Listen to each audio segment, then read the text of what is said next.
조회 꾹! 네, 내일 파리 생제르맹 챔피언스리그 4강전이 있어가지고요. 오늘은 이 MDT 파리 생제르맹 유니폼을 한번 입었습니다. 네, 제가 인생 처음 하프 마라톤 대회를 신청했어요. 지금 대회 딱 3일 전인데요. 동기부여로 달리기 책을 하나 읽었습니다. 제목은 바로 무라카미 하루키의 달리기를 말할 때 내가 하고 싶은 이야기. 바로 이 책인데요. 네, 이 책은 진짜 너무나도 제가 읽고 싶었던 책이에요. 이렇게 강렬하게 책을 읽고 싶었던 건 너무 오랜만인데요. 자, 책 표지는 이렇습니다. 하루키 작가님의 러닝하는 모습. 와, 그리고 바로 그 밑에 이렇게 써 있어요. 달린다는 것은 문학과 삶을 향한 치열한 도전이었다.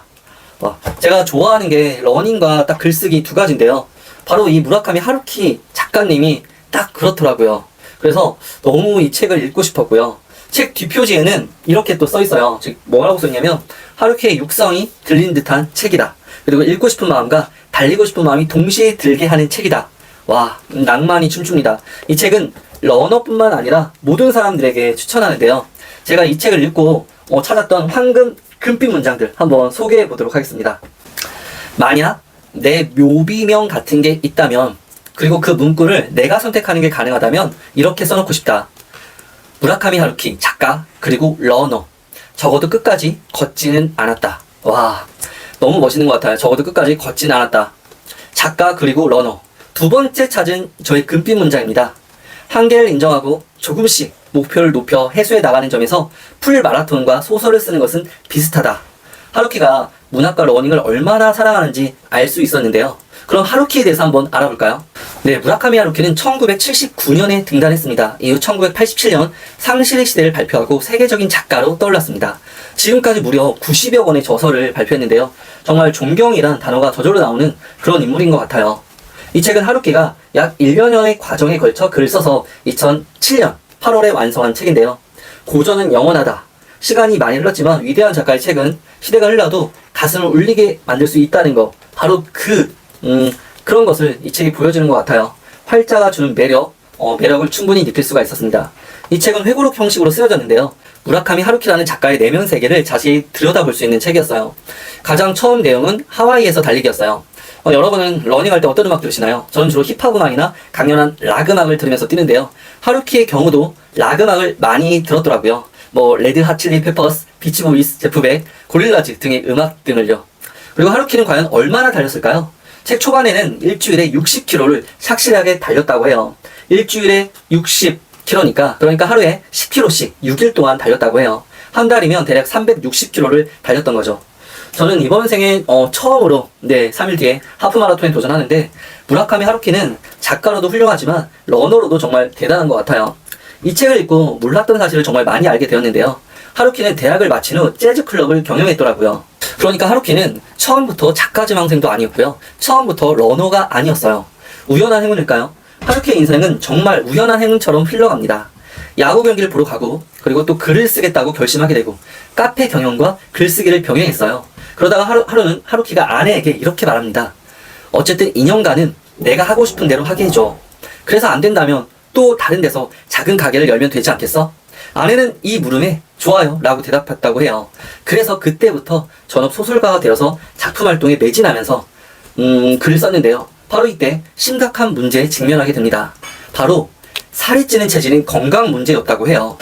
하루 60개비의 담배를 피우며 건강이 악화되던 시절 찾은 해결 방법이 바로 러닝이었습니다. 하루키가 러닝을 선택한 건 바로 다음과 같은 이유 때문이라고 해요. 첫째, 동료나 상대를 필요로 하지 않는다. 둘째, 특별한 도구나 장비도 필요 없다. 셋째, 특별한 장소까지 가지 않아도 된다. 그리고 반가웠던 게 무라카미 하루키 역시 미라클 모닝을 하는 분이었어요. 아침 5시 전에 일어나고 밤 10시 전에 꼭 잤다고 해요. 미라클 모닝에서 가장 중요한 건 바로 일찍 자는 취침 시간이죠.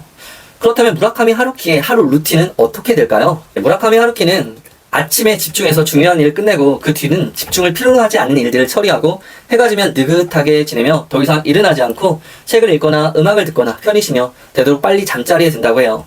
다만 이런 생활 때문에 밤 문화, 나이트 라이프가 사라지고 사람들과의 교류도 나빠지면서 거절하는 일이 많이 생겼다고 해요. 이와 같은 상황에 대해서 하루키는 이렇게 말합니다. 모든 사람들의 얼굴에 웃음을 짓게 할 수는 없습니다. 중요한 것에 우선순위를 정한 거죠. 러닝과 지필에 집중하기로 한 하루키. 사실 무라카미 하루키가 처음부터 잘 달리는 사람은 아니었다는 사실에 조금 위안이라고 할까요? 공감이 조금 되었어요. 네, 하루키는 처음엔 기껏 20분이나 기껏해야 30분 정도를 달렸다고 해요. 그런데 무라카미 하루키 역시 조맥구를 했더라고요. 조금씩 매일 꾸준히 거리를 늘려나가는데요. 거리나 스피드보다는 쉬지 않고 매일 달리는 걸 가장 중요하게 생각했다고 해요. 그리고 하루키가 달리기를 시작한 건 바로 33살부터 시작되었다고 하네요. 일찍부터 러닝을 시작한 건 아니었죠. 다만 꾸준함, 그리고 지속력.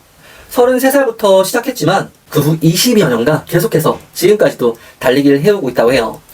이 책을 읽으면서 정말 부러웠던 게 있었는데요. 바로 일반인들에게는 하나의 꿈과 같은 거.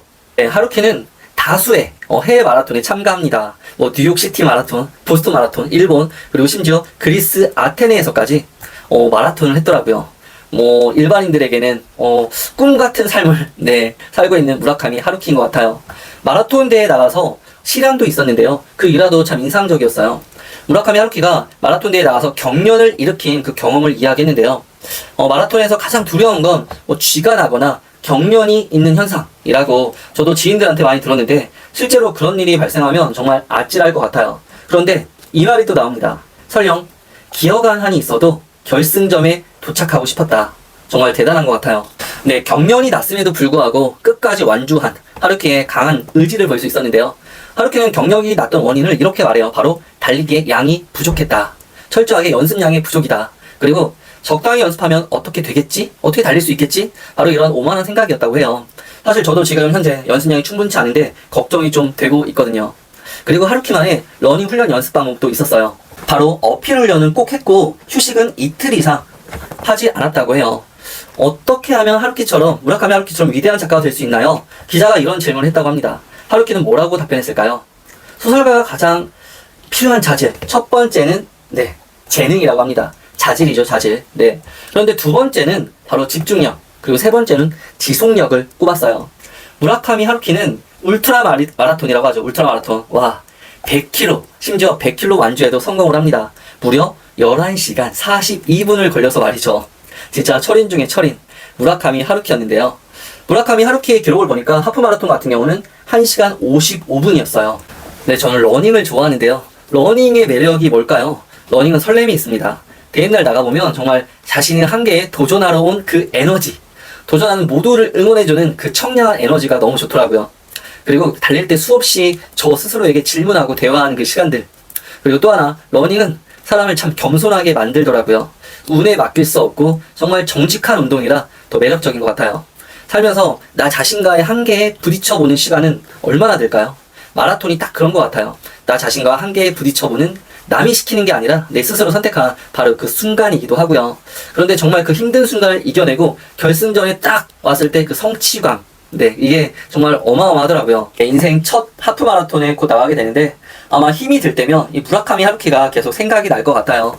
무라카미 하루키는 영어도 잘했고 미국에서 강연을 하는데 무려 1,700여 명 정도 사람들이 몰려왔다고 해요. 성공한 작가이기도 하고요. 성공한 강연가, 그리고 성공한 러너. 이 책의 마지막 챕터 제목이 저는 정말 멋있었는데요. 바로 죽는 날까지 18살 이렇게 쓰여 있더라고요. 낭만. 오늘이 가장 젊은 날, 나이에 상관없이 이 청춘으로 사는 무라카미 하루키가 저는 이 책을 읽고 나서 훨씬 더 멋있게 느껴지더라고요. 그리고 한 가지 더 부러운 점이 있는데요. 또 뒷부분에 이렇게 쓰여 있더라고요. 나는 올겨울 세계 어딘가에서 또 한번 마라톤 풀코스 레이스를 하게 될 것이다. 정말 세계가 무대인 무라카미 하루키. 작가로도 그렇지만 러너로서도 왕성한 활동을 하는 무라카미 하루키였어요. 무라카미 하루키 인생에서 정말 가장 중요한 건 바로 문학과 마라톤이라는 생각이 드네요. 풀 마라톤을 무려 25번이나 완주했다고 해요. 무라카미 하루키의 회고록. 내가 달리기를 말할 때 내가 하고 싶은 이야기. 이 책을 읽으니까요. 정말 조맥구의 끝판왕이 무라카미 하루키라는 생각이 들었고요. 저도 조금씩 매일 꾸준히 무라카미 하루키를 본받아서 더 열심히 글도 쓰고 그리고 달리기도 해봐야겠다는 생각이 들었습니다. 조맥구! 풀마라톤 무려 25회 완주! 그런 작가가 있다고요? 바로 여기 있습니다. 무라카미 하루키, 달리기를 말할 때 내가 하고 싶은 이야기, 조맥구 장인, 러너분들에게 강추합니다. 조맥구!